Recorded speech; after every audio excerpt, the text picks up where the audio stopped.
again to some people who have been here already this afternoon. It's a pleasure to see you again. My name is Nadine Siegert. I'm the director of the Goethe-Institut Nigeria, and we have the great pleasure to be here tonight at R21 Eco Hotels in the midst of our exhibition, Fragile by Wolfgang Tillmans, that we opened like a while ago, 3-4 weeks ago.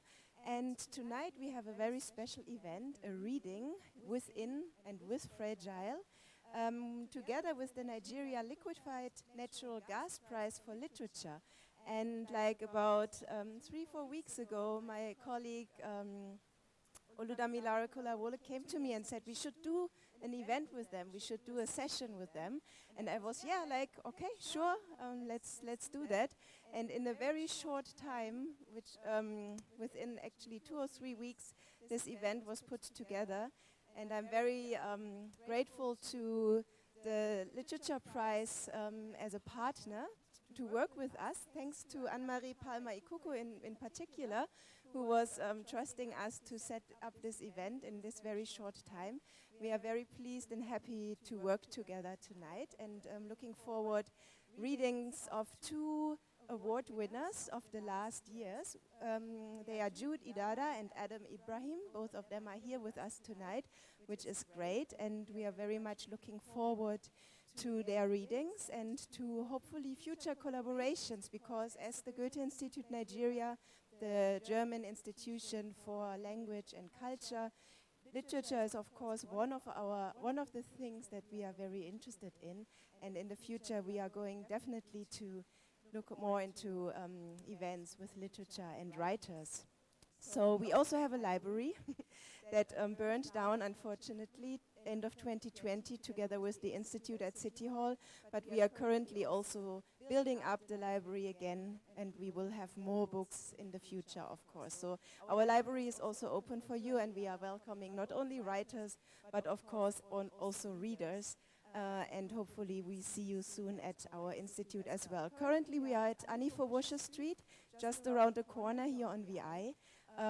We will be there definitely for a little while more. We are not sure yet if and when we are moving, so you definitely find us in Annie Fawcett Street, in our small offices and in our small classrooms. So this exhibition, we are here tonight, Fragile by Wolfgang Tillmans. Wolfgang Tillmans, an award-winning German artist and photographer himself. This was a touring exhibition that has been in 7 African countries and came to Lagos as the last venue. And the next exhibition that Wolfgang Tillmans is opening is actually at the Museum for Modern Art in New York. So we are very happy that Lagos came before New York. And it was a wonderful time to work with them, and you see his works not only here at R21 but also at CCA in Yaba, so please go there as well and have a look at the exhibition there as well. Wolfgang Tillmans came with a group of 4 assistants, wonderful people, all of them. And as you see on the program, maybe there's a moment of silence for one of them that we want to have together with you, in a form of commemoration for Juan Pablo Echeverri. I know that most of you have not met him, but for us it's very important when we are sitting here in this exhibition, and he was here with us just like 3 weeks ago. Unfortunately, when he went back home to Colombia, he died last week. He catched malaria in Lagos, and that makes us very, very sad, because we know that you don't have to die from malaria, but unfortunately the hospital in Colombia, in Bogota, they were not sure what it is. They said it's COVID. They sent him back home, and unfortunately he passed away last week. I want to use this moment to think about Juan Pablo and just have a moment of silence for him together with you, and wish him much love and much respect for the journey he's taking now, wherever he's going. So just please share with me a little moment of silence for Juan Pablo Echeverri, who's not with us anymore at this part of planet Earth. Thank you.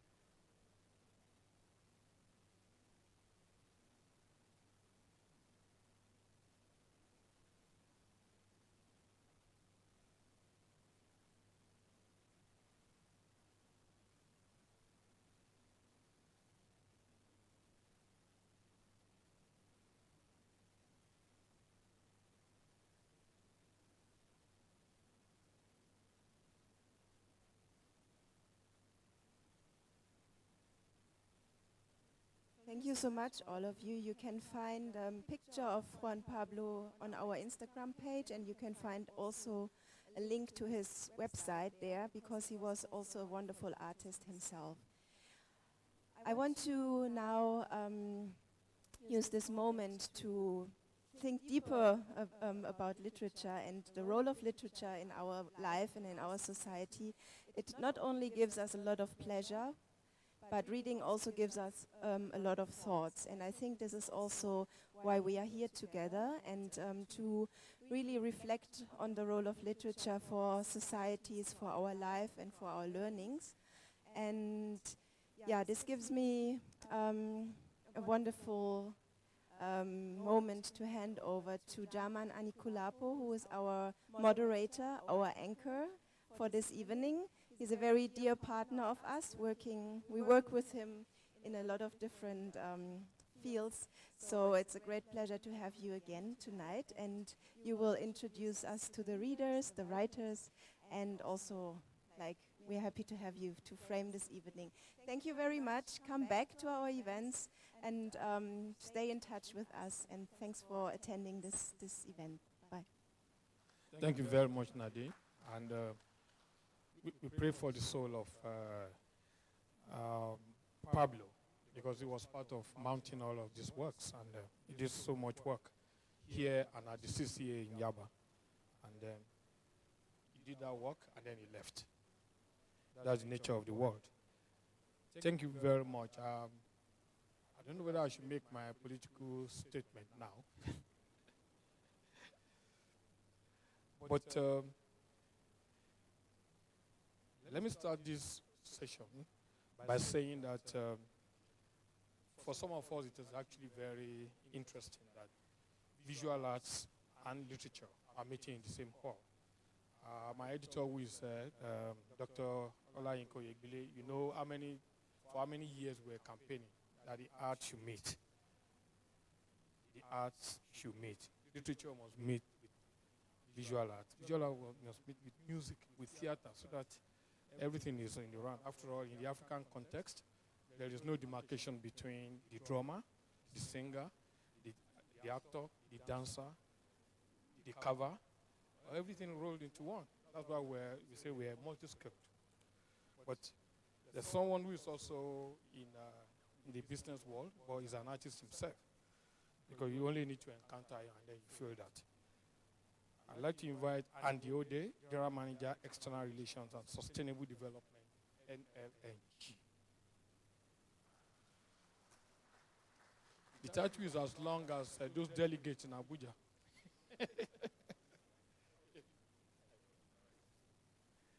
A very good evening to all of you today. Great opportunity to see how, for us in NLNG, how art or words for our writers today is meeting pictures. I connect with what German said about how fluid and how harmonious it is in Africa, where art is just one form. Whatever it is, there's a connection. For us in NLNG, we have a tagline that says, we're helping to build a better Nigeria. And that phrase we take seriously because what we do in terms of our business, to a large extent, grew from helping to ensure that we don't have gas flares in Nigeria. We are monetizing gas that is ordinarily being flared to convert to energy, and in the midst of doing all of that, and foreign exchange or money for Nigeria.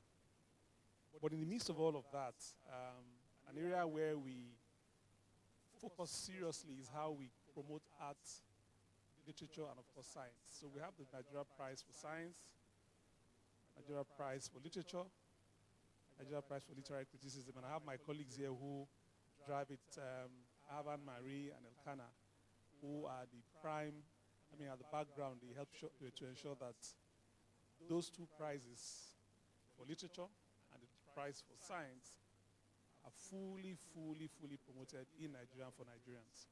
And of course, others who have the interest of Nigeria, who are either writers or people who write, who promote and develop theories that will ensure that the livelihoods through science of Nigerians is improved.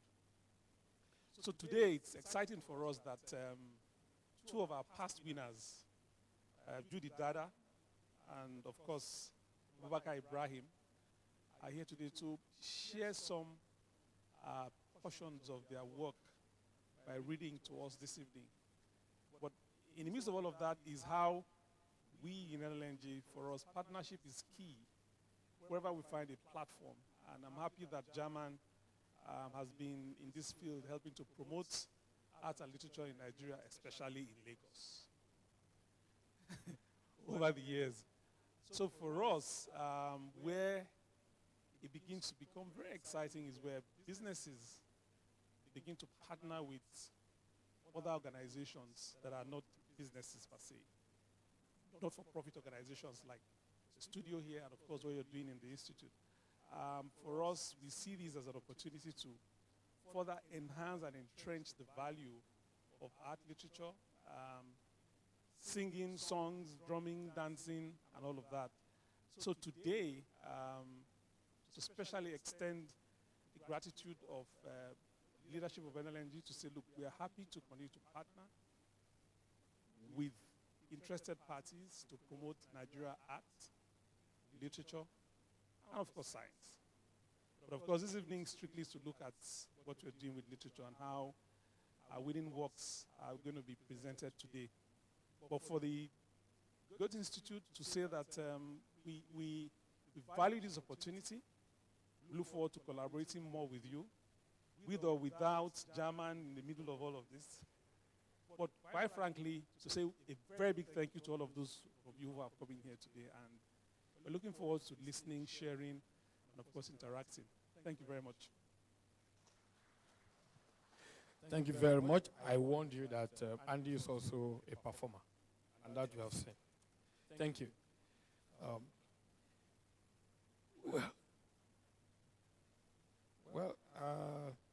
I should go straight to inviting the two writers, then I will make a statement, and then we'll start. Let me bring here, because the value of the win when he won is different from the value of the win when Jude Idada won. Abubakar Adam Ibrahim won this prize in 2016, and I'll talk about his work briefly from what I have here. And then Jude Idada.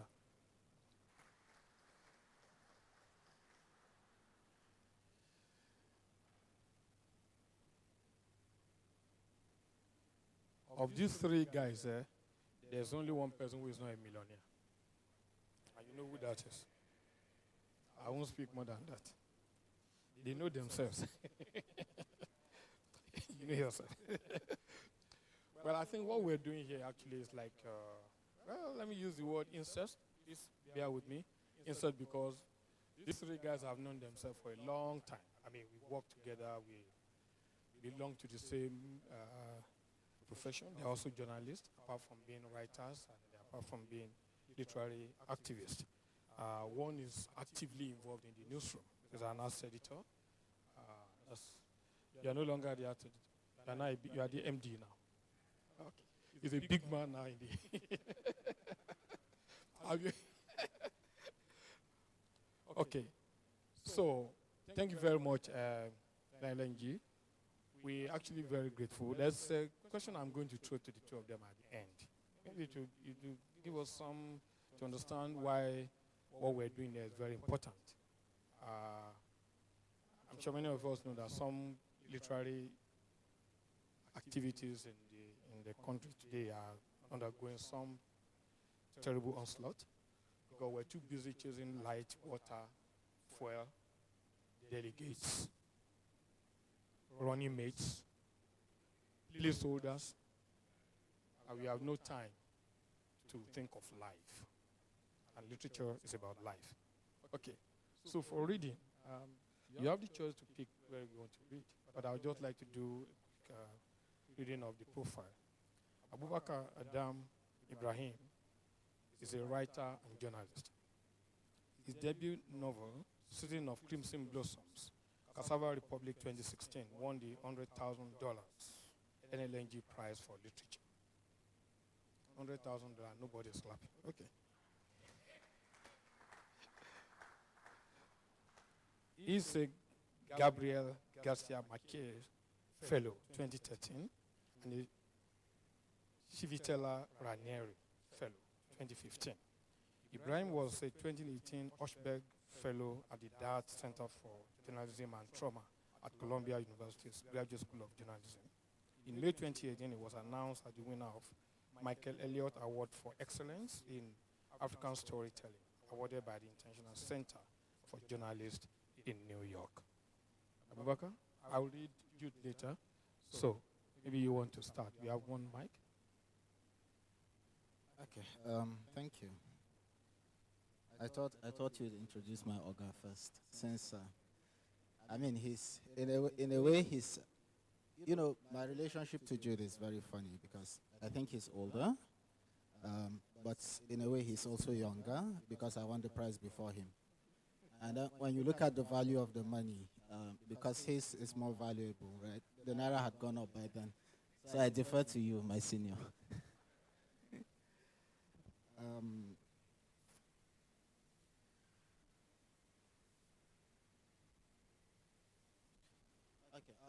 So when I thought about what I'm going to read today, and I see that it's in conjunction with this exhibition that's going on, and it's titled Fragile. And I think for me this story is about the fragility of people, the characters, and the fact that we're in a fragile nation, filled with fragile people who are in a way all broken, but somehow patched up together, and we keep pushing even though we are fragile, fractured, and broken. So I'm just going to read a part that I think sort of reflects this in a way. Right. A little after Zohar prayers, when the sun was so bright and burning intensely in the middle of the sky, Faiza pushed open the gate and stomped in, dragging her school bag on the ground and awakening a trail of dust that stalked her homeward progress.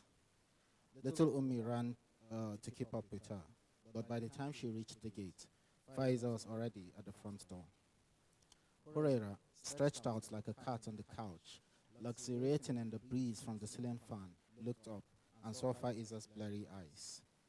And when the girl, rather uncharacteristically, did not even offer a greeting and hurried to her room, Huraira concluded that it was yet another manifestation of the Jane's presence. She was paralyzed by fear and indecision. When Ummi eventually came in and made for the room, she called her daughter and sat her down next to her. She did not want Ummi anywhere near a person whose sanity was so evidently suspect. Huraira considered what form Faiza's demons would take, whether they would strip her naked and have her walk out to the market, bearing all her virginal endowments to the eyes of the traders, or have her turn violent, shredding people's clothes and yanking their hair. She had heard how strong the possessed could be, how they could wrestle down 4 grown men and snap their bones like dry twigs.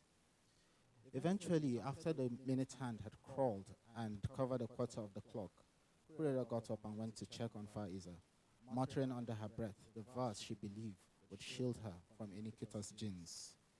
Innahu min Sulaiman wa innahu bismillahir rahmanir rahim. Tentatively, she prodded the bedroom door, which squeaked on its hinges as it swung open. Faiza was crouching on the floor, violently crumpling a piece of paper into a ball, which she threw against the wall. Then she picked up her pen and bent down over her book. Her brow arched in furious concentration as she pressed down hard on the paper, whimpering all the time.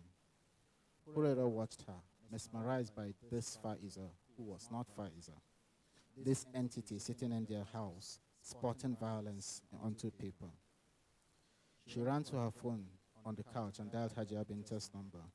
The phone rang unanswered. When she heard Faiza groaning like an angry imp, she pulled Ummi by the hand and led her out of the house. At the gate, she met the short ones, who, having noted Faiza's strange frame of mind at school, had decided to check on her as soon as they had changed out of their uniforms.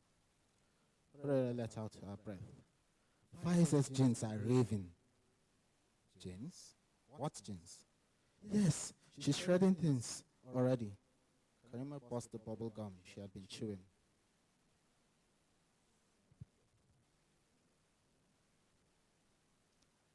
And cocked her head to consider Hurera's face.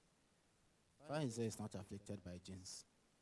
The condescending note in her voice did not register with Hurera, whose mind was already preoccupied with other notions. Oh, just shut it and go get those stars. She needs exorcism. Quick, quick! My cousin is being driven mad by these blasted beings.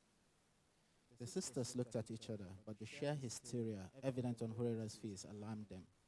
They shrugged and left, Hurera urging them to hurry along. She remained at the gate, holding on to her daughter. Ustaz Noura stood in the living room and caressed his beard as he listened to Hurera's hysterical account of Faiza's apparent descent into insanity. Not grasping much from Hurera's discordant narrative, he asked to be taken to the troubled girl. Faiza was huddled against the wall, still in her school uniform, but with her hijab thrown aside, lying on the mattress like a great tent flattened by a storm. When she saw Ustaz Noura standing at the door, she reached for her headscarf and put it on. She hid her face between her knees and wiped her tears. She responded to his salam, but not to his cautious calling of her name. He wanted to know if he was speaking to Faiza, or, as Hurera had suggested, some malevolent entity occupying her form. It was something he was practiced in by the constant exposure his vocation provided. He had been punched by a possessed girl and could have sworn it was a full-grown man who had struck him. So, from a distance, well beyond the reach of her arm, he prodded Faiza. The only symptom of possession she had manifested thus far had been shielding her face, which hardly confirmed anything in itself. So when she said she was certainly Faiza, not some supernatural creature possessing her body, he asked her to look at him. She raised her head, but kept her eyes away from his. It was a good sign. Troublesome jinns were prone to dare, to look one in the eyes and goad. Why are you crying, Faiza? What upsets you? I am forgetting, she sobbed. Forgetting? What are you forgetting? But she wouldn't say anything more. She choked on her tears each time she tried to speak.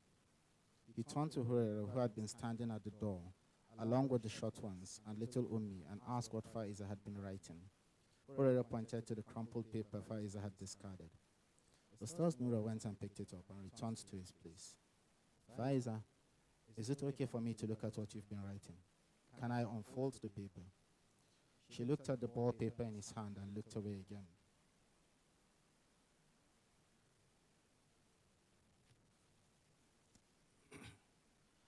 He unfolded the paper, pausing every now and again to ensure that she had no objection.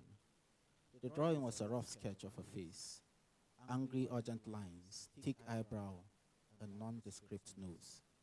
He looked up at Faiza. She had stopped crying, but her face was still turned away from him. Who is this, Faiza?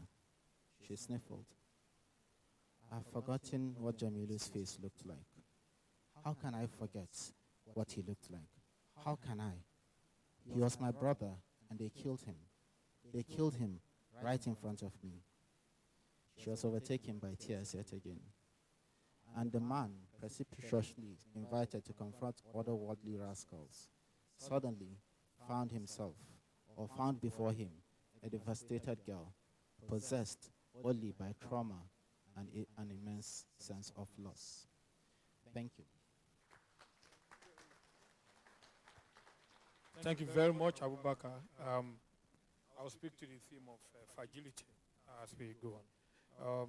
Jude Idada is an award-winning author and filmmaker. He has written, performed, and published an expansive catalog of novels, plays, and movies. His children's book, Boom Boom, won him the NLNG. Actually, it's Nigeria Prize for Literature, endowed by the NLNG. And I hope my colleagues in the media will take note of this. We keep on saying NLNG. Nigeria Prize for Literature as endowed by the NLNG. I think it was one of the ways we killed the Etisalat Prize. But just saying Etisalat price. So when Etisalat died, the price died. It could have been Nigerian price endowed by Etisalat. We have to be conscious of the way we throw some of these words. So is Nigeria Prize for Literature as endowed by the NLNG. So Jude? Yeah, thanks a lot for having us. My name is Jude Idada, the junior colleague of Abubakar Adam Ibrahim. Abubakar is a multi-award winning writer, thinker, good spirit, and an Al Khalifa. You can see him, right, how he's dressed. Okay, for me, I wrote Boom Boom, it's a children's book, and it's an exploration of medical literature, which is literary activism. That saying, what I wanted to do was use the work of my hands to champion or shed light on a pressing issue that I could see in the society. And for me, I chose to focus on sickle cell anemia. So Boom Boom is an exploration of that ailment, misnomer, or however you want to term it. Be patient with me. I'm reading from chapter 3. Boom Boom is her pet name. I desired siblings and whined to my parents about it. It was continuous. And then my mom got pregnant. I would see it in front of her every day after school and watch her stomach. It seemed like every day while I was at school, it grew bigger.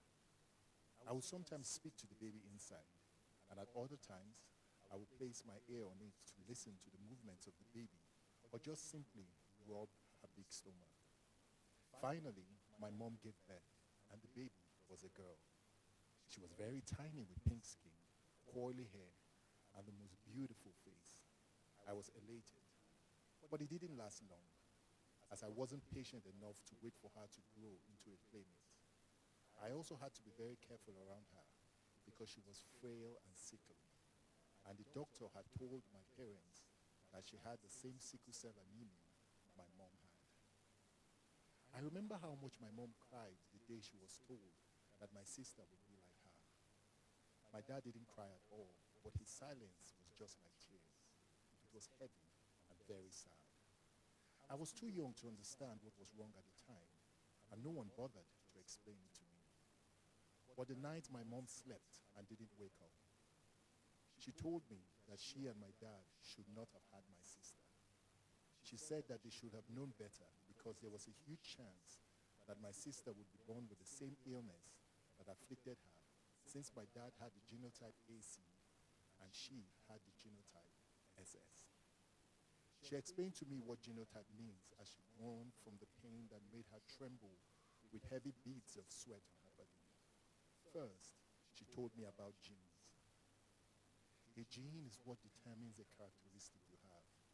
It is like a recipe that makes food come out a certain way, she said. Like a manual that teaches you how to play a video game or build a treehouse. Yes, aren't you a brilliant boy? I smiled proudly and eager to prove that I was even smarter.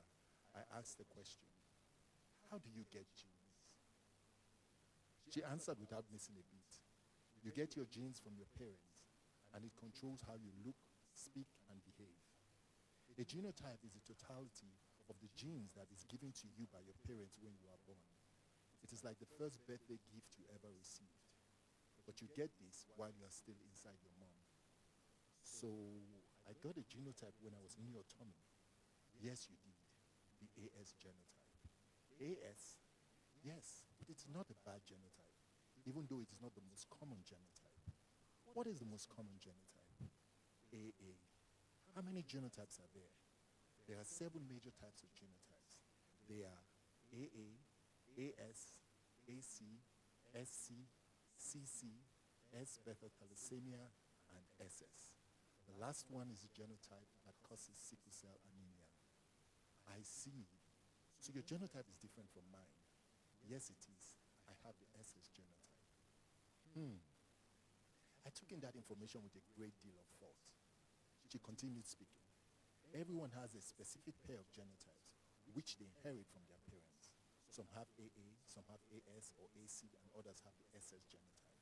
In order not to transfer the SS genotype to your children, anyone with SS should not marry and have children with anyone with SS.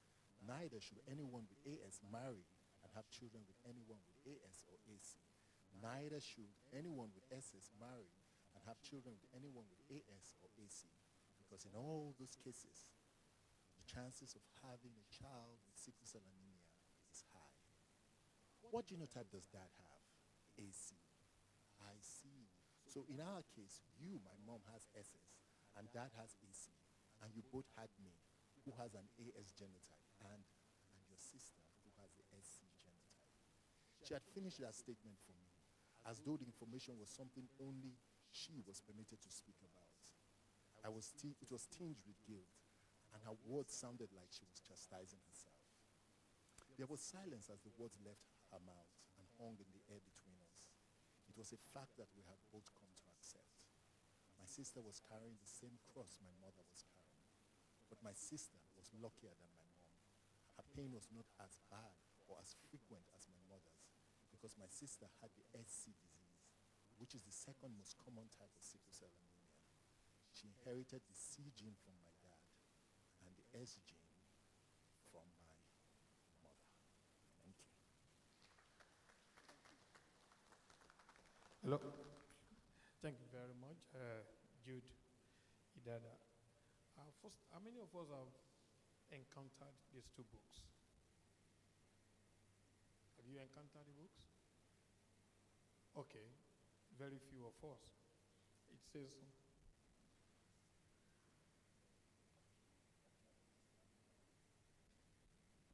okay, if you know you've read, if you encountered this book, can you just stand up so that we can see the two? Okay. Yeah, both or either. You all have to be punished. Okay. Well, that speaks to the importance of what we're doing here today. Books are published. Books win so much. When you won, it was like 90 million naira. So you want to deny? Yours, we don't even want to talk about it. So, you know, books are published. It's a boom boom. You know, these books are published and they win these prizes. For some of us, these books are best if they can get the biggest prize here, even on the continent. Last month, I was still talking about them outside of Nigeria about these books. It means that we have to do a lot more to make sure that books circulate, books get read. My political statement is that because we're not reading, that's why they are imposing placeholders and delegates on us. Yes. We actually do not really take into consideration what is going on. I mean, I look at Abubakar's book. You need to read the way he wove the story of the woman who was, correct me if I'm wrong, emotionally and psychologically abused. I mean, in terms of, fragile. That's what I want to say. And now that woman's case is tied to the case of Reza, or Rezo, as I like to call him, who had to become a political talk because of the circumstances of life. And these two ideas are fused together in the commonality that they found, the love relationship that now existed between them. And they found common ground and they dissolved their differences there. He answering some questions. And in Jude Dada's case, this was fragility imposed by circumstances of life, because it has to do with the genetical disorders, as we like to say it. But you see, in some society, I'm sure this is being conquered already, but definitely not in ours. I have to surprise you. Somebody died 2 weeks ago, Wale Fan, who lived to be 72. He's one of the top filmmakers, lived to be 72. I mean, people did not even know until when he died that sickle cell carrier could live to be 72. That was when he died just last week. I've seen people who died much earlier. but usually it says 21, then you have to go. Ibrahim was told he would die at the age of 30, but then he lived to be 72. But there's really no system really to cater for this. It's still circumstances of life, and circumstances imposed by our society. I'd like to remind us that we're going to go around and see these pictures later after this session, because you need to see some of the characters captured by Tillman. I think that's his first name, Tillman, the photographer. See the kind of stories he's trying to tell. You can relate them to the two stories in the book. I'll leave room for questions now. I have some questions that I want to ask, but they are not necessarily on the book, or from what you have read. Because why I was asking how many of us have encountered the book. Any question that you want to ask them as writers, as visionaries, as people who imagine the society or reimagine the society and then put it down in literary form for us. Because what they are writing about is actually our experiences, even though they put it on the neck of the characters that they have created. Questions? Maybe okay. Do you have a mind to move around? Maybe you have to come on. Actually, it's all mine. Okay, yeah, good evening, everybody. Okay, so I don't know if it's okay, but I have two questions. So, so my first question is for Abubakar. I have read Season of Muslims. So the first time I read the book, it struck. So it's basically about the relationship between Reza and the main character. So you couched or you explained sort of like the basis of their attraction. And I read this when I was much younger, so it has struck me since then. Yeah. So you couched it in the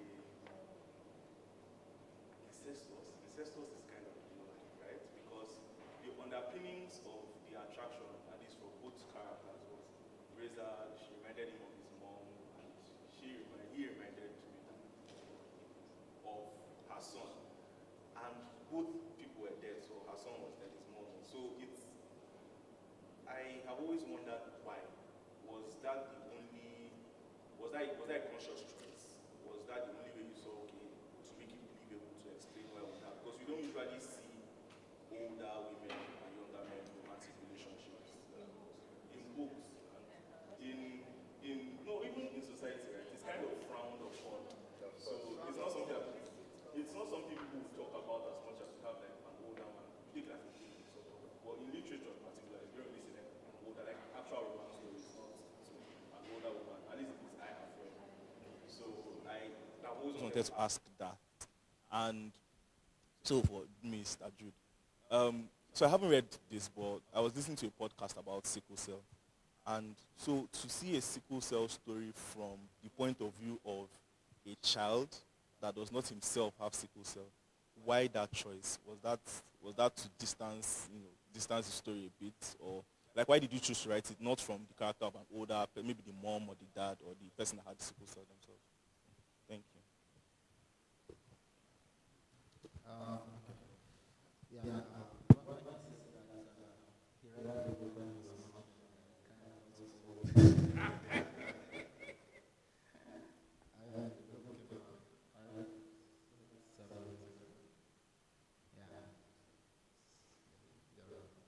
So the relationship is found. It's not necessary. They are not related. That's what I prefer. And it is even clear to them that they are not related. It's just that for Goethe, she saw a version of herself. And because of the stage she raised herself and using, she felt that if I can read this child, this world, that in a way I have given myself for feeling my son. And that was the primary. For her, that was what she used to justify what she was doing.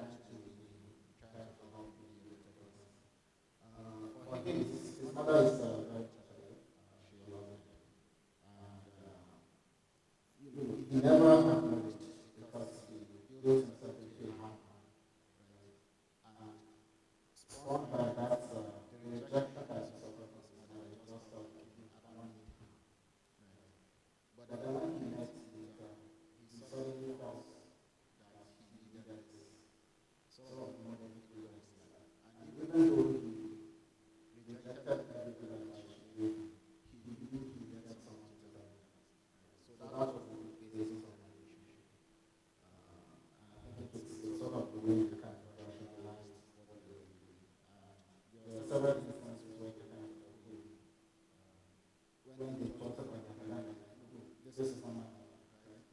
They were very clear about it. Yeah, for Boom Boom, I wrote Boom Boom from the perspective of Osaik, who is an 8-year-old boy. First and foremost because it's children's literature. And secondly, because my goal was to mold character before character is formed. I wanted to speak to children at a certain age where what is important in terms of how this disease is propagated is impacted in their spirit man. And using Osaik as that vehicle carrying the tragedy that is sickle cell, or let me say the near tragedy, because as you said, somebody lived up to 72 years old. The near tragedy that is sickle cell, I needed it to be very intimate. And it being intimate, I wanted us to look into the condition, because we're all of us here, we're a blank slate. It's not like every other person has sickle cell anemia. So it's like a minority disease, let me put it that way.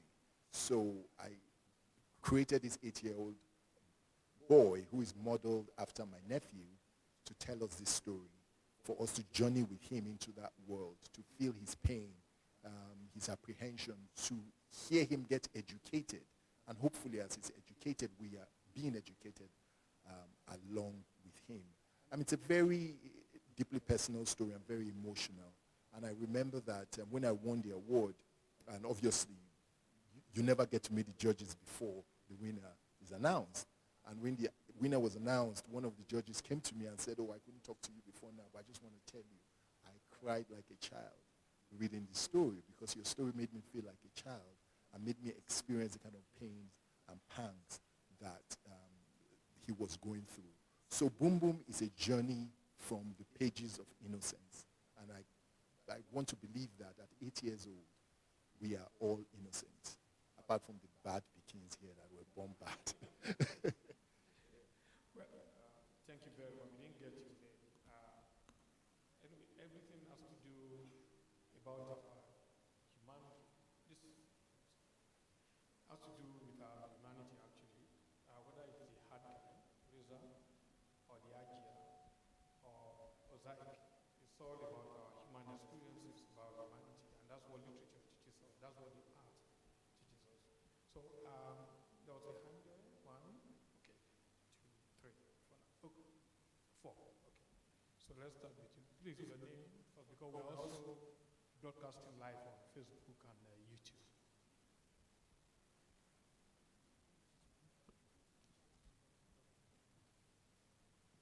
Hello. Hello. Hello. Good evening. My name is Henry Ogarako, and it's a question I have for both of you, and is in the context of characterization. That because some of us are still, we write as well, and we are learning in the process.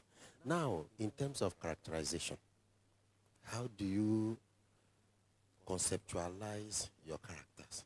Do you have a wholesome understanding of their character from beginning to end, or are they evolving gradually in the process of writing? Thank you.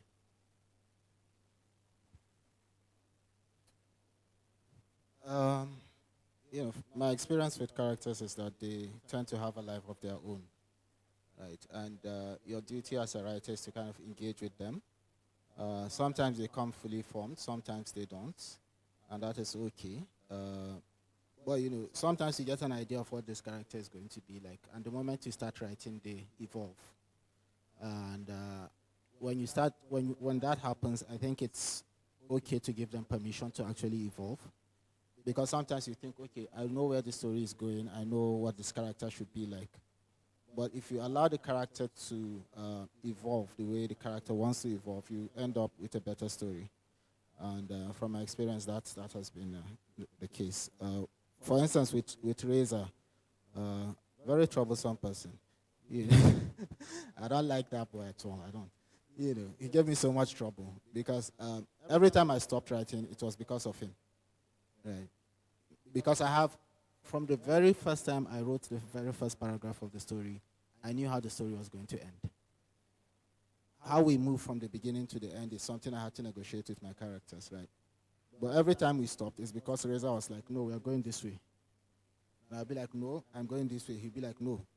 So we get stuck, and then we stop talking to each other for weeks, sometimes months, and then we reconcile. And then most times, I actually have to go with Reza, right? So I follow him. And then I discover the story going in a different direction that kind of adds new dimensions and depth to the story. So trust your characters. Let them run free when they want to run free. You know what you say about writers being God, like God. You can create a character, you can kill the character. If the character is dragging you next time, just kill him and invent another one. Yeah, I totally agree with what Abubakar just said. And as he also added, writing or literary creativity is a very spiritual journey. You as a writer, you're a vessel. As Abubakar said, you start out being human. You end up being, or you do not end up, you end up with the book and the characters being spirit. For me, as he said, I start out with that kind of topography, that map, that, oh, this is where it's going to go. And then you become like a lunatic because you're being possessed by all these characters, speaking their journey, wanting to go where they want to go and all of that. But then for me, I anchor myself sometimes with people that I have met in reality, modeling my characters after them. Like as I said earlier about Usaik being modeled after my nephew, and Ege Boom Boom after my niece, and like that and like that. So I'm a character thief, and I think we have to be that as writers. We have to be character thieves. I was standing there earlier on when he was talking and she was talking and all of that. And I'm always doing this what ifs. I'm always going back. I'm always saying, what if she speaks like that? Because she was talking about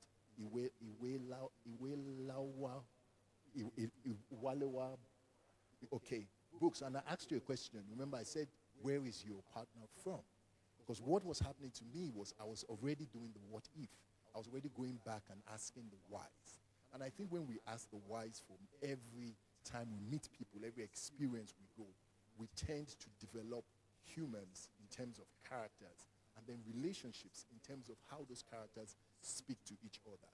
So that when people read our work, they can relate to it. They can see people in their existence that exist within that story. But as he said, let your character be your character. Let it live its own experience. Because at the end of the day, the story came to you, but it came for the world. So just be the vessel and let it go through you on that page and change the world. Learned another one today, character thieves. In any case, you can't invent character outside of the society. I mean, even though you are God. So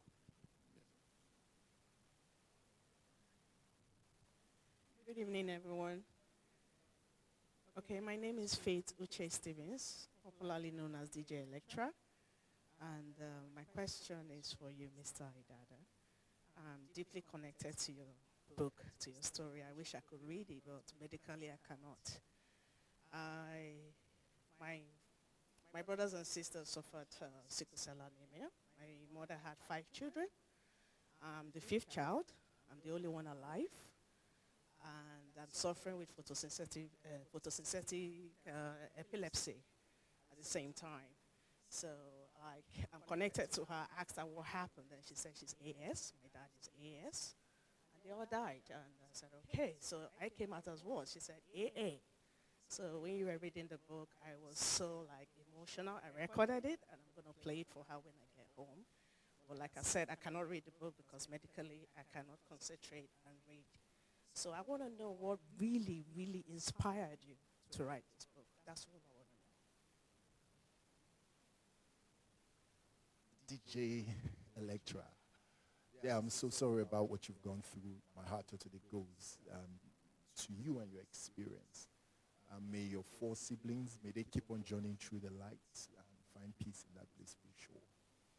That being said, you asked about my inspiration. I was multiply inspired from my youth, as you have said. I'll just 2 quick analogies. First one, I was when I was studying for JAM, I had a colleague or a classmate of mine, or friend of mine called Tunde. We never knew he had sickle cell anemia. It was just like us. He was playing as we were playing and all of that. And we had read for JAM, and in those days, I don't know if it's the same way now, no matter how much you read for JAM, you still, the night before JAM, you still look for Chukuli, you still look for Expo, you still hope that the papers have leaked and you can get, so that was how it was during my time. So we had finished reading, and it was a Friday night, JAM was always on Saturday, and we were driving around the neighborhood looking for the papers. And someone told us it was in Festac, you go everywhere. Well, we got the papers finally at Festac around 1 a.m. in the morning. The papers that ended up being fake papers. But we got these papers that we thought were fake, but then they ended up being fake. And we dropped Tunde around 2 or thereabouts to 2 at his house. And my friend Gani was the one driving, so he dropped everybody off. So we all went for the JAM the next day. Sorry, later on in the morning. We finished the paper, people came out and people were crying, knowing that it was fake and all of that. People who actually read weren't crying, like me. So when we didn't see Tunde around, so where didn't Tunde come for the paper, this, that. So we said, on our way home, we'll check Tunde. We got to Tunde's house and we saw this crowd. Went upstairs, he was living upstairs. We saw his mom, and the first thing his mom said, there were women surrounding her. She said, oh, see what your friend has done to me. And we're like, done to you? We said, Tunde was dead. And we said, how could Tunde have died? And we dropped him up around 2 in the morning. They said he died 2:45. He died 45 minutes after we dropped him. So he went into crisis, as you know what the crises are, which is a horrible thing to behold. And unfortunately, he did not make it. That was my first poignant experience I'd had with sickle cell, to know that it can, because I know that Tunde wanted to do that JAM as much as we wanted to do it. He wanted to go to university as much as we wanted to do it. If anybody had told Tunde when we dropped him at 2 o'clock that in 45 minutes you'll be dead, I'm sure he would not have believed it. But because he was suffering from the condition, he understood how will I put it, how transient his existence was. So that was why he had that philosophical view towards life. But then we used to call him an old man. We didn't understand that because he had this sword of Damocles that was hanging over his head constantly, he always looked at life from a philosophical view. So that's one of the experiences. The second one was Tosin Bokno. I don't know if you people heard about her and how she died. I actually started writing the book just after she died. How her husband had left her at home, saw her, she was good, she was saying she was going to go to work. He went to work, trying to reach her, couldn't reach her, came back home, saw her dead on the bed. See how it is, like that. And the third most important one was my friend in Canada. I live in Canada and Nigeria, and we who live in Canada at my age, you suffer the plight of being match-made every minute of the time. Everybody has somebody in Nigeria who they think you should marry, so it's always happening to you. So yeah, so I have this friend who is a pharmacist, and as usual, people were always sending these people to match-make him with. And well, he met this lady. He actually didn't meet her. As I said, they sent her over.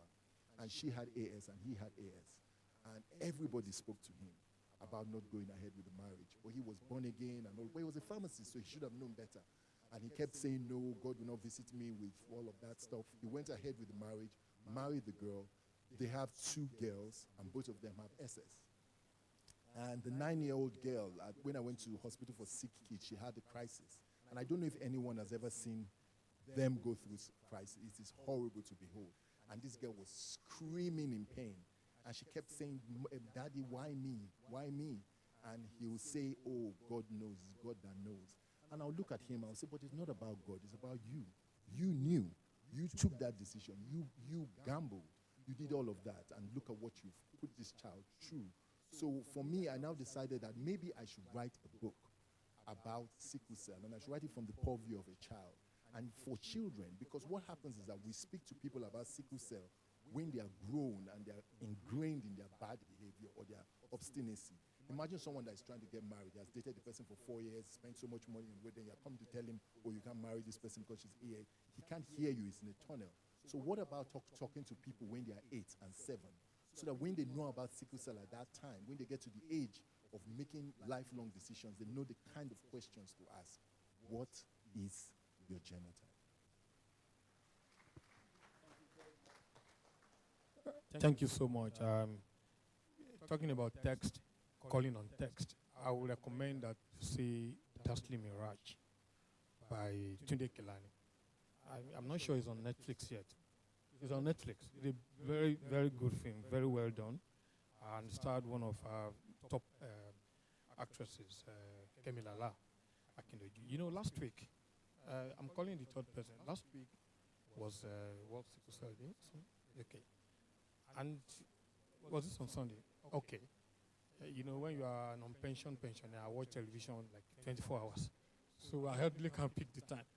There was a woman that was brought on that was actually crying and saying that AS marrying AS, or sickle cell carrier, and if the two of them should go into any kind of relationship, it should be criminalized. And that you saw it. And that the punishment should be severe. I thought that was extreme. I thought there could be another. How about getting a robust medical engagement? I mean, medical provision that could probably make some intervention. I don't know. It just occurred to me to relate to that. But please try and see Dustin Mirage. The next question, the third person. Okay. Oh, okay. I feel passionately about the sickle cell issue. My sister-in-law died on June 1st. Yeah, this June 1st, right? And we were very close, like very, very close. And she had sickle cell, right? And it's hard to see people going through all of that. And she suffered for a very long time, right? First class graduate, pharmacy, University of Maiduguri. Very smart woman, very brilliant. And I went to secondary school with this guy who had sickle cell, and he would disappear from school for weeks, right? And you go to visit him at home to see how he's doing, and you see him in terrible pain. And I don't understand how people would see the possibility of having a child who would have a disease like that and still go ahead and do that. It's unkind. It really is unkind, and I think I agree totally that it should be criminalized because it doesn't make any sense. Right? If you agree you're going into a relationship and you insist you're going into that relationship, then you should agree that you're not going to procreate. It's as simple as that. It's unfair to give birth to someone who is going to suffer all their lives because of the choices you made. It doesn't make any sense. Thank you very much. Your name? All right, good evening, everyone. My name is Oluyede Michael Taiwo. Okay, in your book, I like a particular word, like a catchphrase for me. In a season of crimson blossom, she had begun to stink. So I want you to probably just, bring it up.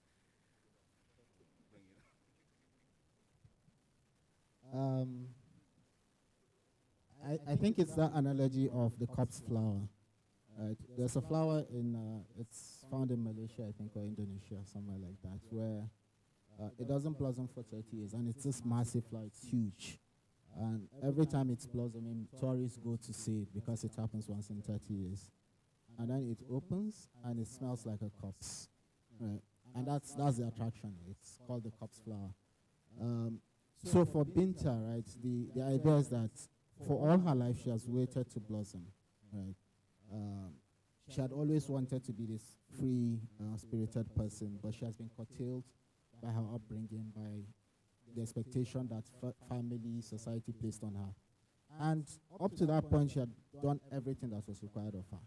Right? She has been a good mother, a good daughter, obedient. She married a man she didn't love because she's obedient to her parents. Right?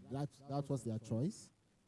But the moment she felt like, oh, I want to do this for me, it becomes a problem. And a problem to everyone who had no business having any kind of problem with it. And that is the nature of the society we live in. So for her, that was the moment where she sort of is supposed to blossom. But when she blossoms, it kind of smells like the corpse flower. Basically, that's that. Thank you very much. Just to remind that we're in the season when so many razors will be produced. This political season, razors are everywhere, and you can see them. In dollars. Now that they are dollarized, they are everywhere now. And with those two characters coming, who are the forefront, okay, I won't mention it. Those two characters, they are going to bring blood to us.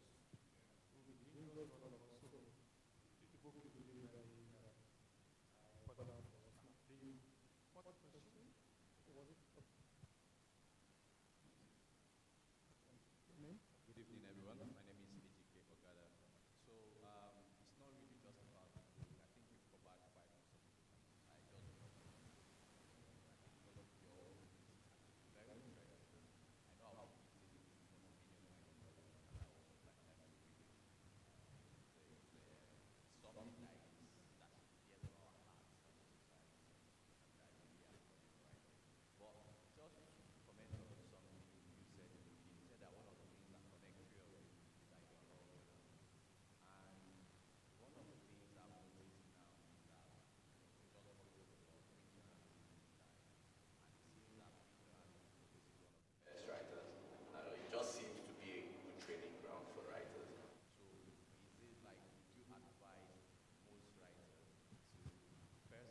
questions I should ask you first. When has print journalism ever been faithful? Like, you see your mates or your colleagues who have gone to do other things and they make a lot of money. And you're doing this because you're passionate about it. You're passionate about holding people to account, about good governance, about a better society for everybody. And you pour your entire life into this.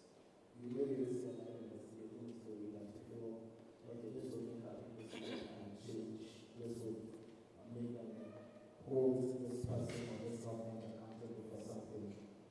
And then you publish that story and people read it and shrug and they say, hey, what for you? And that's the end of the matter. And that's your life that you put on the line for that story. Right? So you don't get that satisfaction of creating the change that you hope to achieve. You don't get the money. So what the hell are you doing? Yeah, I can see, right? These people that are trying to help will actually do harm to you. So, in three ways to lose. And I think I was wondering if the question was for you because you talked about his book and how his book particularly is interesting. I'm like, what did I do?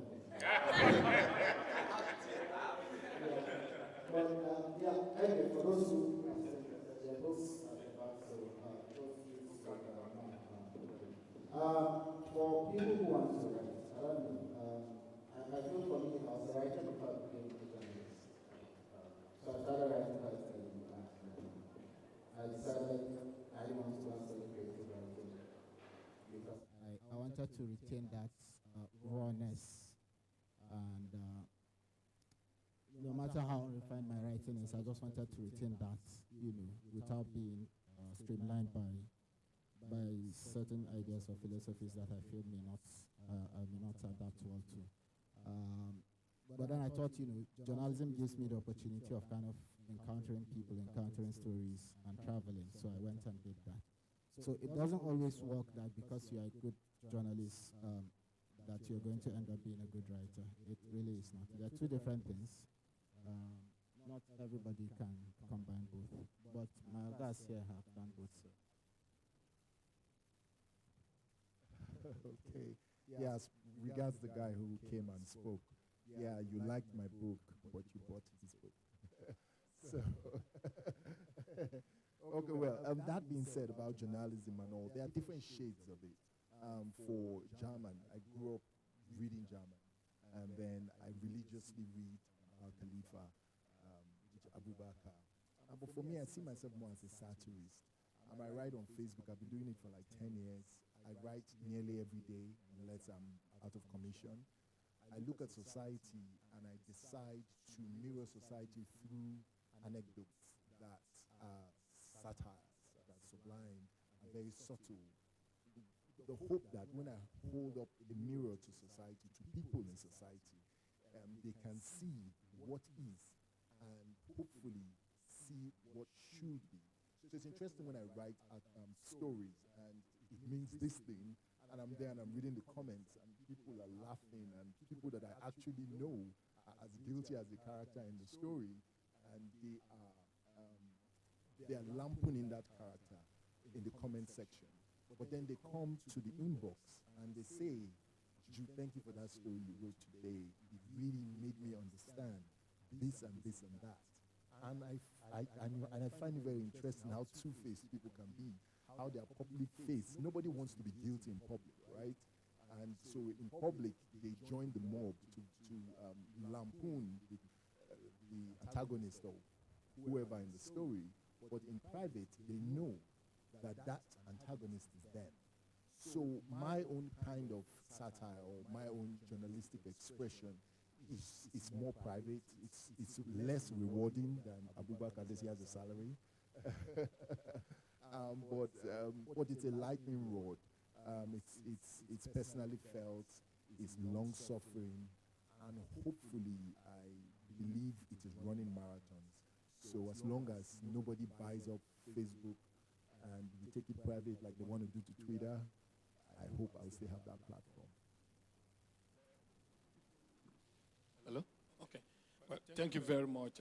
The question is very germane, and I'm sure we have so many journalists here. I'm an escaped journalist. The day I saw my circulation drop by almost half, after building a paper, I mean, my editor said, building the paper to a particular height, I thought, oh, we're going to hit 100, and then circulation dropped. Not because people didn't want to buy, but because there was no infrastructure, no road. The vehicles you put on the road, they are attacked. There was no herdsmen there. But they will come back, the driver will come back to tell you, oh, we were attacked. We didn't know what the driver was doing with the paper. Maybe they just rolled them into the bush and said, you know, I think it's something that have been coming since the military days. That we just hate knowledge. We hate education. We're just not, you can see, 4 months after, the students are at home. They don't care. They can buy form and contest presidency. For all they care, go to places. The students don't need to go to class. Yet they don't want to know why we have so many results in town, why we can't produce medical doctor that can do. So the media case is a basket case. I'm happy I escaped, even though I don't earn salary now, and I'm not pensioned, but I'm happy. I sleep well, and I watch television at night. But then something that occurred to some of us is you have to meet the readers where they want to be. We're a great television watching nation. That's where Nollywood succeeded. Many of us we can live by television from morning till night. So why don't we meet them there? And that's what the technology has done. That you can put some of these contents. I would like to interview politicians, or we talk about politicians. If you are actually dealing with human stories, you can put some of these in documentaries, short documentaries. See how many people are doing skits. Those skits, if I have opportunity to do those skits, I'll be putting stories related to the community in some of those skits. But they don't, because they have to do something that will make you laugh, and then so that you forget your sorrow. They don't want you to remember anyway. That's why there's no history in your curriculum. But I don't want to make political manifesto. We have just about 6 minutes. Okay. Since he's shying away from the issue, I think someone should take it up. I think we have a fundamental problem with reading, right? We've made reading so uncool that people don't want to read, and people don't want to be seen reading, right? And people prefer to do TikTok, which I suppose is fun, but when you ask yourself holistically, what value does it add to the intellectual growth of a people, right? For entertainment, yeah, maybe that's good, but intellectually, what does it add? And I remember we had this discussion a while ago where we talked about, I think this was on World Book Day, and I said, look, there are people who are running for president of Nigeria now. We have Writers' Body, or several bodies actually, and even though I don't know if there's any hope for these people running for presidential, but this is an opportunity to hold these people and say, okay, what plans do you have to build libraries in this country? What plans do you have to build schools, to develop all of this? And even if they don't end up delivering, you've made them make a commitment, right? And you can go back to them with that commitment and say, look, we're holding you accountable to this commitment that you made. But that's not what's happening. Unfortunately, the Writers' Body is kind of going to a weird kind of politics that doesn't demand anything in return for the community that they serve, and I think that's unfortunate. Speaking about reading as well, I think it's important to mention that I think Boom Boom is a very important book. I really believe that. My experience with people who have had sickle cell is something that I witnessed, but they never can tell you the actual story of what exactly they're feeling and all of that. So when I read Boom Boom, I read this book by Samira Sunusi, who has this the Sickle Cell Foundation. And you see how they struggle and how this thing damages their lives, right? And you understand the impact of all of this thing. So I think it's really, really important that people engage with this work. Thank you very much. We have just about 4 minutes, and I have 3 questions. I'll just make it one. Shoyinka said after he won the Nobel. Oh, you have a question? Okay. And a question? Okay. So we are standing by. Good evening. I'm Olayinka Oyegbile. You talk about people not wanting to be journalists again. Yes. But if you are not a journalist, or if you don't want to read, how do you become a journalist? I am a journalist. I teach journalism courses. And the first question I ask students, why are you in this class? My father wanted me to read mass comm. My mother didn't want me to read theater arts. They said I should read mass comm, things like that. They don't even have a clue of what course they are into. And then we talk about people not reading or buying newspapers again because I think the major problem is economy. Every day, friends from US, from UK send me PDF editions of Time newspaper, New York Times, and Financial Times, and sometimes The Guardian of London. They do 64 pages. We struggle with 30 pages there. And when you see those 64 pages, they are filled with adverts. It is not the 250 naira that you pay that sustains the newspaper, but the advert. When you have killed the industries, who is going to advertise? And people don't read, even there where they do 64 pages, you walk around, you have free Wi-Fi everywhere. So you can as well read the newspaper online, but people still continue to buy. Where here that we pay to buy airtime and no free Wi-Fi, people still don't read. So the important thing is that we must, whatever way we can, encourage our children to read. It is good to sit down and watch TV, but you cannot produce a good TV program if you don't read. Garbage in, garbage out. Now to Ibrahim. Your book I read the very year it was published. So if I've forgotten something, you will forgive me. When I read it, I told people around me, I said, this book is going to go places. The year it was listed, long-listed and short-listed, I told them, I said, I think when it was, by the time it was short-listed, I've read only your own. I've not read the other two, so I told my friend, I said, this book is going to win this prize. And I'm happy it won. Now,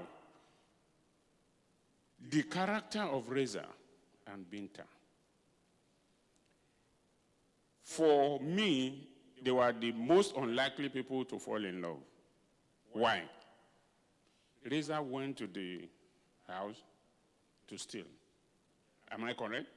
Do I remember very clearly? Okay. So you went to rob someone, and this person you went to rob eventually became your lover. How? But it was well achieved, I must say. Thank you, sir. Thank you. Actually, there's something funny that happened in Iran. A guy broke into a woman's house to steal her property, and he saw her portrait on the wall and fell in love with the portrait and sat down there and waited for the woman to come back, right? Of course, he got arrested, but he said, if he comes out of jail, he's coming back. That was how bad it is. So there are things that are very unlikely, and for Reza and Binta, because they live in the same neighborhood, but they operate in completely different circles in such a way that there is no way that they would have any kind of interaction if he didn't jump her fence, probably. But I think people mistake their relationship for love. They were never in love. I think that should be clarified. They have a relationship, and they struggle to define that relationship, but they never used the word love because that wasn't what they felt mutual attraction to each other. they felt admiration at some point, but it wasn't love. So yeah, that's it. It was a meeting of their needs. Needs. They needed each other, and that's our humanity. That's what I said about humanity. Well, the question, just to wrap up, because we need to do 30 minutes of viewing, and dinner is served too. Shoenka said after he won the Nobel, that was when he became less of a writer, because he lost his innocence. He couldn't write because you are demanded everywhere. You have to go give lecture, travel, and was that what the prize did to you, apart from making you a millionaire? The same question will come to you. And then, how do you sustain writing after winning a prize? This is not a critique of NLNG or the NPL. You notice that most of the writers who have won this prize vanished. Vanished. Totally. In fact, these are the two, it just occurred to me here that these are the two that you still see around, are still writing. Because you have to be able to track. I mean, we say it all the time that why do people win so much money and then they vanish? So I don't know how we address that. Andy, you are here. I'm not throwing you on that. You know, you gave me dinner at Sheraton. I'm not a long time ago. Now, wrap to that is, I said something is about to happen. I don't know if you read the newspaper over the weekend or the Twitter. Ake, they put up the notice about the coming festival. I've run a festival for 23 years. It's not big. 10 years of my life, I was raising money to buy tickets for writers to come from abroad. Then they come and then they disappear. And we can't connect them again. That's the format that Ake had been running. The Twitter message is a bit worrisome. There's a note there that says something like, this might be, I don't know if I read it very well, James Murwa, the Kenyan writer, that this may be the last of, this one is titled Homecoming, 22nd to 27, and that this may be the last. Please read that thing very well, because I don't understand that clause. Now, literary festivals are endangered. We just spoke about some prizes that just went out too. The Bayelsa book, something, Port Harcourt, all these literary events that are happening in all the places, they are going out. Will you, for instance, as past winner, advise that NLNG, because they have a lot of money, is the only successful company we have in Nigeria, corporately, that they should invest in literary festivals too? At least then you can bring your writers and the books that have won and bring them to this open marketplace where all of us can encounter them. I'll start with you. So 3 questions I've rolled into one. What happened to you after you won the big money? Then how do you sustain writing after winning? And then how should we proceed with the Nigeria Prize for Literature? It's still the biggest. The last question I raised because for 3 years I served in what they call the Bocas Literature Festival in Trinidad and Tobago. Bocas is a gas company. They picked this prize, started by a woman in UK. Then she went back to Trinidad and said, look, I want to bring this thing from UK because UK was too, in fact, it was Margaret Bosby that first told me the story. She took the prize from there, took it to Trinidad and Tobago. And the moment Bocas came in, the prize has been named Bocas Literature Festival, and it's going on. And I used to run the performance. I told Ife one time, I was running the spoken word project on the street, but they're still on. That's the only way they could have sustained it, not by a company deciding. Then the day the MD comes and says, I'm not interested in literature, he dies. But if it's an endowed prize in the name of, anyway, I'm just dreaming. So. Yeah, what happened to me when I won in terms of, it was great, it was wonderful. The money changes your life in different ways, for the good and for the bad. People no longer see you as Jude Idada or Abubakar than Ibrahim. They see you as an ATM. And that is very sad. People become very entitled. They expect that when you want it, they want it with you. Because, as he said, thank you for not telling Abubakar that because I pointed out your book was going to win, means you should give me a fraction. Because that's what you get. Oh, I said you were going to win and I was praying for you. And you know what I mean? And then so you get all of that. And but it all depends on who you are. Someone like me, it has never been about money. It's been like a vocation, like a priesthood. So yes, the money was great. The money added value. The money changed my life. But I had to fight to keep my life, to keep it as it is. So I go from CMS or Obalende to Lekki, and I enter the bus, and I come out of the bus, and some writers see me, and they're like, isn't this the Jude that won? You know what I mean? But it's important for me to stay connected to the reality of life, because it's from the reality of life, first and foremost, that I feed my heart. It's important for me to refuse to be jaded, to fight it, because in this society we live, the society wants to celebrate you, wants to exalt you. So I go for a party, and I'm holding something, and someone says, that's Jude Idada. Somebody is talking to me, and he sees me holding the stuff, and they say, that's Jude Idada. He won the Nigeria Prize for Literature, $100,000. That person who was standing next to me, oh yeah, Jude, please, can I help you hold that? Immediately, they change their relationship with you. So for you as a writer, and I'm sure Abubakar goes through that, you have to fight, or let me don't say as a writer, as a winner of such a large prize, you have to fight to remain who you are. The second question being, how do I keep on writing? As I said earlier, I go to the gym. My gym is Facebook, so I gym every single day. I keep on walking, I keep on writing. I've written 4 books now since I won the award. They are coming out in the publishing circle. I have to look at it diligently. I have to look at it like work. I have to look at it that every single day I wake up, I have a story to tell. I have a voice that has a message to send out there. So it is like that. There is no other way. Because money comes and money goes. But your work remains forever. It is your imprint on the sands of time. And it answers that question, which he said he asked his students. Why are you a writer? Why did you fight your father all those years when he wanted you to be a medical doctor? Why did you fight your father to be a writer and a filmmaker? Every time I think about that, I think about the pain in his eyes when he finally surrendered to the fact that he was going to be a writer.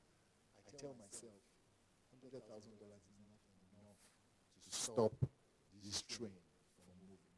And the last question about NLNG and the festival. I think first and foremost, we have to, I speak louder? Oh, sorry, I thought it was me. Okay. We have to first, just like how I fight to remain grounded as a writer, we also have to fight to protect NLNG. You see, when we give every other company the excuse to remain in the shadows because NLNG is doing it, when you bring anything to them, they say, oh, that is NLNG, they are the ones into the art. It's very dangerous. We cannot do that. We cannot keep on demanding that NLNG does the richest prize, they do the festival, they do this, they do that, they do the MTN and all the rest. We say, oh, our own is just to do reality show. You know what I mean? We shouldn't fall into that trap of how do I put it, caging companies to one specific field. Let us go and ask other. There are other companies that are making money. There is Mikano. Isn't Mikano making so much money from our grief, our darkness? They are. Yeah, they are not giving us light, but they should sponsor a festival. You know what I mean? We should go to all those companies in our existence, in our reality, and demand from them. It's not enough to go on Twitter and vilify people and trend for two days and then move to the next thing. No, we as citizens, we have to ride it. We have to seize the narrative. We have to demand that we want to be educated. How do we get educated? We have to demand it. Because the question is, are we actually demanding it? Are we demanding as much for literature festivals and likes than we are demanding for Big Brother Nigeria? Are we? You can't blame the companies if they see that our taste itself is jaundiced towards the low arts. Sorry for me calling it low arts, but it's jaundiced towards the low arts. They are there to make money. So I applaud NLNG and I thank you for staying this long that you have stayed. It is not easy. It is not, as he put it, it is not, what was that word you used? It's not hip and all of that, but you have stayed. So thank you so much for doing it. If people want to put more demands on you, fine, it's for you to decide. But please hold on to what you have established as your core competence and keep on riding into tomorrow. So that next tomorrow and years after, it won't be myself and Abubakar sitting here, but it will be someone out there in the audience, like Opemupo, who is a poet. It will be him sitting here as a winner of the 2023 and another one for the 2024 and all of that. That is how the future is established. Alfred Nobel did it with the Nobel Prize. Alfred Nobel is not being asked, or his foundation is not being asked now to sponsor the Oscars or the Grammys. No, they are doing their own little bit. So keep doing your little bit and keep giving us a future. Thank you. So what is there to add after that? I think you have said everything right. Yeah, so thank you, Jude. Thank you. But yeah, I think we have issues. We really do. If IKEA is folding up, I think I can understand why. Because it's hard to do these things. It's really hard. And you know, when you see someone like Lola, it takes someone with that kind of energy to pull off something like that and to keep it going for like 10 years. And when that happens, as a writer that she is, you see that her writing suffers, right? And sometimes you want to go back to what you're really passionate about, and that is writing. And you can't do that because you're creating all this platform. And while creating all this platform, you're busy fighting people who feel like they need to fight you for whatever reason. And I don't understand it. You know, people disagree. There are controversies everywhere. But when you consistently niggle at somebody's heel, when the person is trying to build a platform for the creative sector, and we are lacking in this area because, you know, before I care, there was only Labaf, right? And other than that, what else was there? The literary terrain was practically barren. It was a desert. And then people started this thing, and then it became political, it became an issue. There were accusations of somebody scamming this or scamming that. And it's really unfair. It really is unfair. That is the truth. You know, I remember when Kaba first started in 2017. Yeah, 2017. The Kaduna Festival. And people were saying all sorts of things. Oh, it's El-Rufai's attempt to launder his image, this and that. And I'm like, you know, I don't understand it. This man was invited to talk at IKEA. He saw the festival and he said, oh, you know, I think this is a great avenue. I want something like this in my state, right? And anyone who has been to IKEA knows that it is not a festival where people are censored. You know, you have all kinds of open conversations about every bloody thing in this country, right? And the man said, oh, I want this. I want people to come and express ideas and thoughts in my state and educate and enlighten people. And that happened. And they created the Kaba Fest, right? Set it up in Kaduna and started. And the year it was going to start, people started, oh, you know, it's this, it's that, it's that. Writers are collecting money from the governor and doing this. And I'm like, you know, seriously, this is how we're going to continue. Someone is trying to set up a platform and you're busy saying this and that. And I looked at that and they were like, oh, boycott the festival, boycott it. And I looked at the scenario. One, I'm from the north. I wrote a book about northerners. And this festival is happening in the north, right? Where there's Boko Haram telling people not to go to school, not to read, not to engage, not to have open conversations. And this thing is happening there. And you're saying boycott it. For what? How does that make sense? Right? So because of somebody's political correctness or whatever it is, you want us to continue submerging an entire country into a space where there's no conversation about any kind of thing. It didn't make any sense to me. So we need to understand that people are going through a lot to pull these things together and stage it. And finding money, finding the funding to do this is not easy. It really is not. If Paul is here, he's been doing the Lagos Poetry Festival, right? I mean, he knows how hard it is. He knows. And he's struggling and he's doing it, right? And then today somebody will come because maybe, you have a personal grudge with Efe, or you don't like him, or he didn't invite you to a festival, or you have some kind of political agenda, you start fighting Efe over the festival. How? I think we really need to think critically. If you pull down all of these things, what are you bringing to replace it? Nothing. Right? We go on Facebook, we go on Twitter, and we talk, and we yab each other, and we fight, and we quarrel, and that's where it ends. How does that produce book? How does that engage people on the street in conversations that are enlightening and opening ideas to people? So I think, yeah, if it's holding up, I would understand. I think it's unfortunate. I hope that wouldn't be the case, though. And I totally agree with Jude that, we can't continue piling pressure on the LNNG to keep doing everything. The price is good. And even the price has been attacked before, right? And it's still being attacked by people who feel, oh yeah, there's some political agenda, there's this, there's that. And you wonder where all of these things come from. But I feel like, those businesses who set up here in this country and make money from this country need to contribute to the cultural sector as well. And when you stage Big Brother and music concerts and all of that, I think it's also important to look at literature. Right? Maybe writers are kind of difficult people. We don't go all crazy and do that celebrity shit. So people don't want to follow us on Twitter and watch our videos because we are not fighting somebody or doing something or the other. So, they want to go with the cool crowd, right?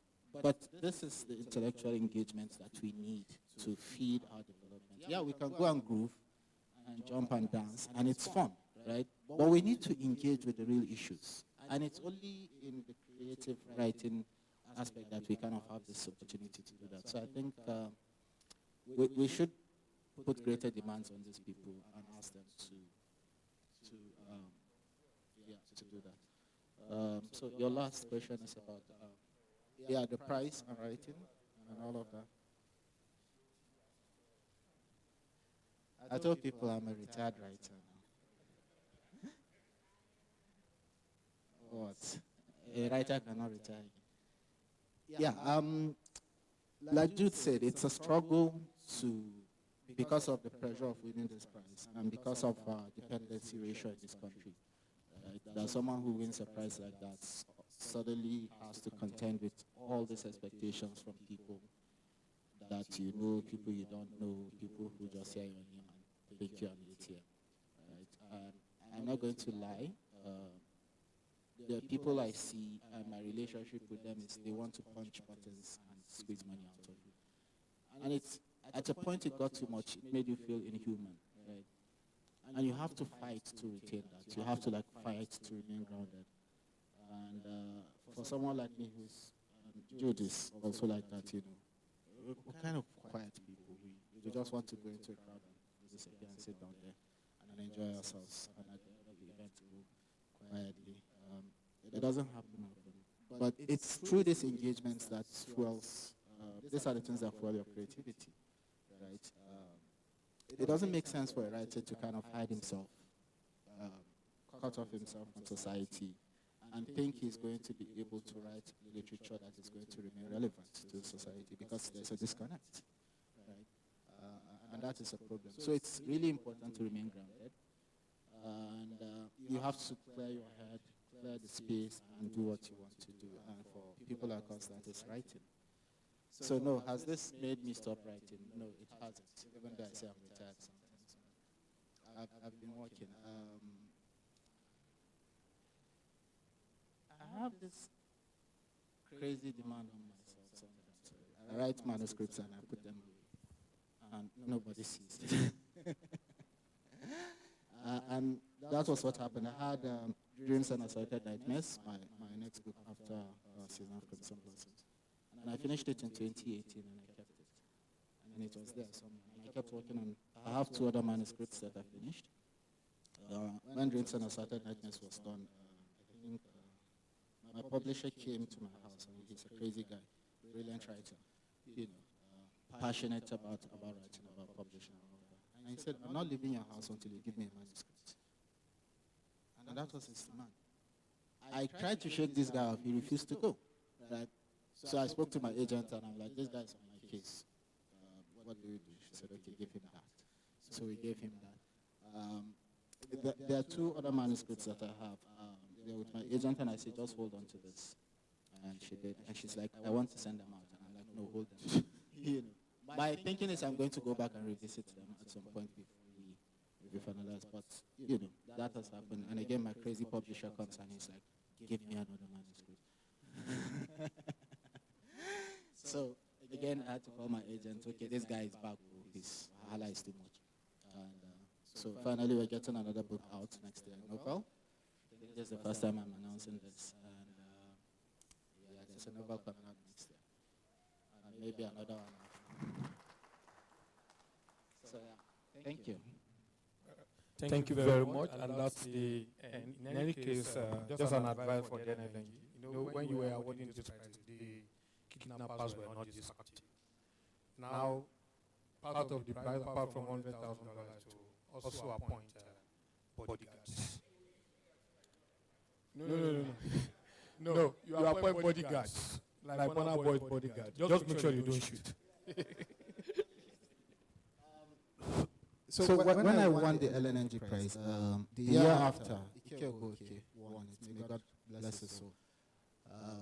You know, and the first thing he did was to call me. No, he wasn't the one who called me. It was his friend, Wale Okedra, who called me. And he said, so how did you deal with this kidnap issue? What strategies do you use so that we'll talk to Ike about it and put all of that in place? And you know, it was funny and it was scary. Scary that a prize like that would attract all kinds of fears instead of the security that you need to be more creative. And I remember when you, I think the week after I won, also, I went to the market with my wife, and she looked around and she saw someone, and she thought that the person was looking at me. She's like, who is that man? Why is he looking at? Why is he looking at? Let's go. Seriously, you know. I want to go to the market and mingle with people and feel the vibe and feel the energy, and that is how this is going to into your literary work. But then when you're afraid of being kidnapped because you won a prize, it's really the tragedy of our country today. Thank you very much. Thank you, the audience. Thank you very much for listening to us. Some people want to rush us out of this place. But we can go on and on like this. But we have to do go around and see Fragile, the images by Tillman.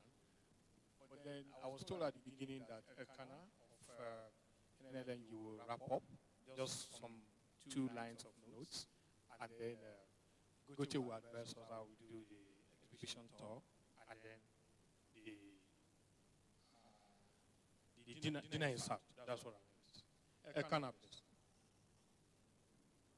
Thank you very much, everyone, for being here. Sorry we couldn't take more than the reading that we have done.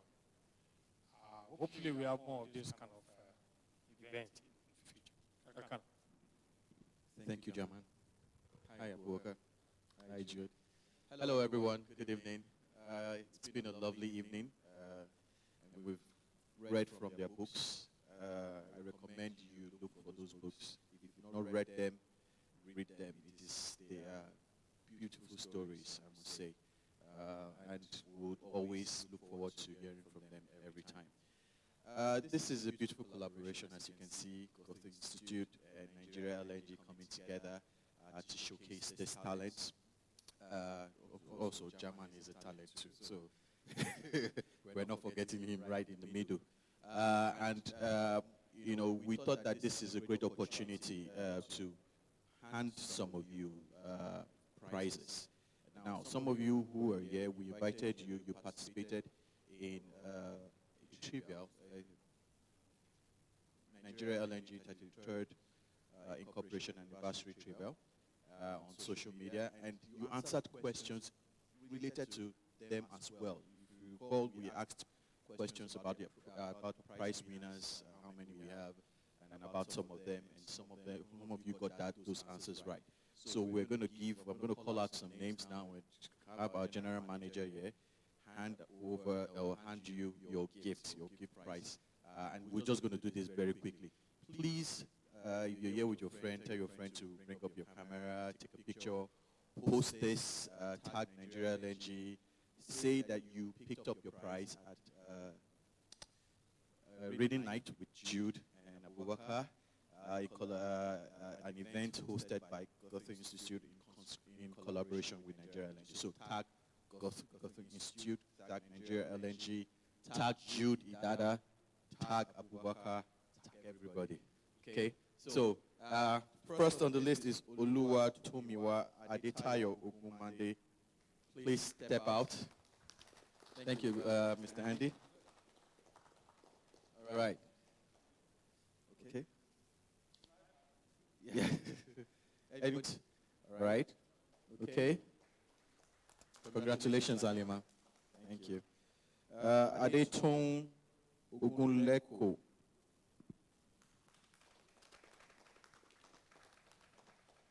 Yeah, we're seeing a lot of female gender picking up these prizes. Does that say something? Does that say something? They're smart. All right, congratulations. Oluwatoyin Unifade. Wow, this is interesting. There's no men. Where are the guys? What is happening? Congratulations, Oluwatoyin. Congrats. And then, finally, the last person on the list to pick up this grand prize. The other prizes are coming later, but the last person to pick up this grand prize is, are you female again? No, wrong. Desmond Young. The man, oh, okay, sorry, he's not around. He's not around. He's not yet in. So thank you, Mr. Andy, for everything. Please post, tag Goethe-Institut, tag Nigeria NLNG, tag Jude, Abubakar, and then run free. Thank you very much. Appreciate it. Back to German. Thank you very much, Kana. I've just been reminded that on Saturday, another literary evening like this at the Goethe-Institut, literary afternoon. On Saturday at the Goethe-Institut, June 25. Samuel Osaze, who again I know, one of our members, I will be reading from The Strange Moon of Yenogua. This book was a collection of poetry that has been published and then translated into German. Well, join us on Saturday at 12 noon. You can check the Goethe-Institut website. You will see, or the Instagram or the social media spaces, you will see more information. Thank you. And so who is conducting us around the exhibition or to the dining room? The director, Nadine. And I like to say that Nadine is not just director of Goethe-Institut. She's also publisher of Walewa books. Yeah. She's my publisher. Thank you so much for this wonderful, deep, sincere conversations. I think this kind of brought a lot of things together. I'm very touched by both of your readings and also what you contributed to this evening. Thank you so much. Thank you, Jaman, as well, for anchoring it so beautiful again. For the exhibition, I do not want to make a tour or something. I would rather invite all of you to walk around freely, to meditate on some of the works, to talk about works with your friends. Wolfgang Tillmans is having a very interesting way of installing. You see, most of the works are unframed, they are fragile. He also works with clusters, so I would like to invite you to look at the works also as clusters of images. Maybe you find stories in there, maybe you find ways how they connect to each other. Some of the works are actually produced in Lagos because the artist together with his team came twice. So I know that this one on the wall with the earphone was taken at the shrine. So there are some Lagos works here as well. Maybe you can find them. I just invented a prize as well while I was listening. Not really a prize, but I thought we can do something for you and with you. So we would like to invite you to send us poems or short stories or images in response to the works here. So if you see something that responds to you or that resonates with you very like more than others, send us your poem, send us your short story, or send us an image in response. And we will, for each one who sends us something, we will give you a package of our anniversary merch that we are going to produce, because Goethe-Institut is 60 years this year. I can't imagine 60 years. So we will have, I don't know yet, maybe bags and shirts and caps and like nice things that we are going to produce.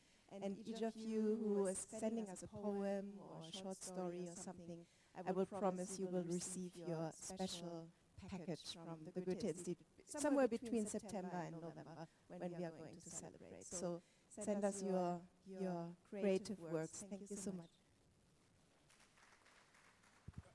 Thank you, and that is it. So we can get up and go around the exhibition and then move towards the back there, where you have the text to engage with the works. Thank you.